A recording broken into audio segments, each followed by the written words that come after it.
Alors, Peut-être qu'il va falloir que tu... bien le bonjour l'équipe. Hello tout le monde. J'espère que vous allez bien. Ouais, parce que nous, on a la pêche. Alors, on a fait la vidéo 1 la dernière fois sur le choix du secteur. On a fait une petite série en 4 étapes en ce qui concerne la construction d'une maison neuve. Voilà, l'étape 2. Étape 2, renseignement. Étape 2, renseignement auprès de la commune concernant les terrains constructibles.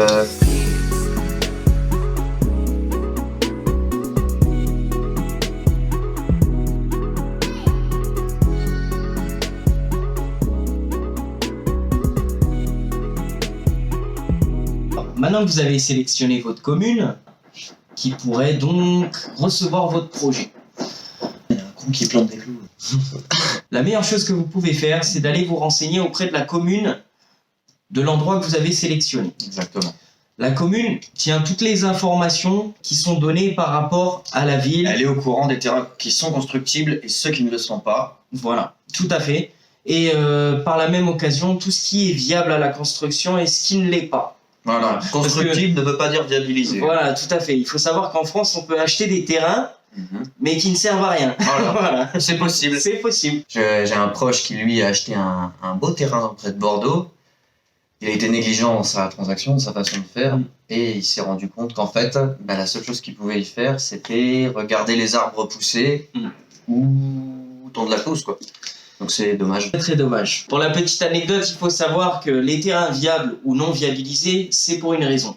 Donc pour pouvoir comprendre, il faut s'adresser à votre commune ou voir sur le PLU que peut vous donner l'administration de votre commune. En sachant que ces démarches-là, d'urbanisme. nous au sein de Terrace One, on s'en occupe. Voilà, on peut tout à fait le faire. Voilà. Là on part du principe, les démarches, si vous faites tout seul. Voilà, par où il faut passer. Après, on s'en charge si c'est... Si vous avez besoin, bien sûr, nous pouvons nous en charger. Donc le PLU, le plan local d'urbanisme, va référencer le terrain, va référencer la parcelle de terrain, va référencer ce qui passe en dessous le terrain, ce qui passe au-dessus, s'il est viable, s'il n'est pas viable, si c'est un terrain agricole.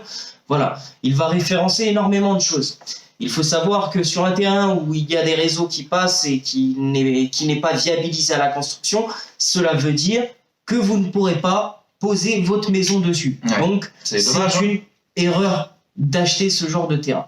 Les terrains agricoles peuvent être viabilisés à la construction, mais c'est énormément de documentation, d'administratif pour pouvoir permettre de le viabiliser. Et c'est compliqué.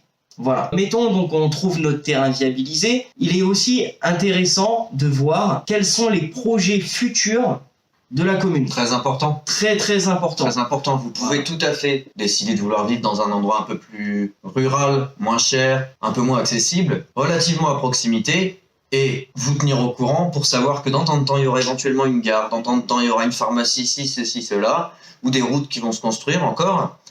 Et dans 10 ans, c'est jackpot à la revente. C'est déjà arrivé. Et justement, le fait de vous informer sur la commune, sur ses projets... Plus vous en saurez, mieux ce sera. Voilà, tout à fait. Il est très c'est encore des choses qu'on peut gérer. De prendre des informations en amont. Ça fait partie quelque part de l'étude de marché également. Mais c'est le juste après l'étude de marché, tout ça. C'est l'étape 2, en gros, c'est renseignement. Tout à fait. Sur l'endroit sélectionné. Gardez ça en tête. Allez l'équipe, à la prochaine. Portez-vous bien. Ciao. Bisous.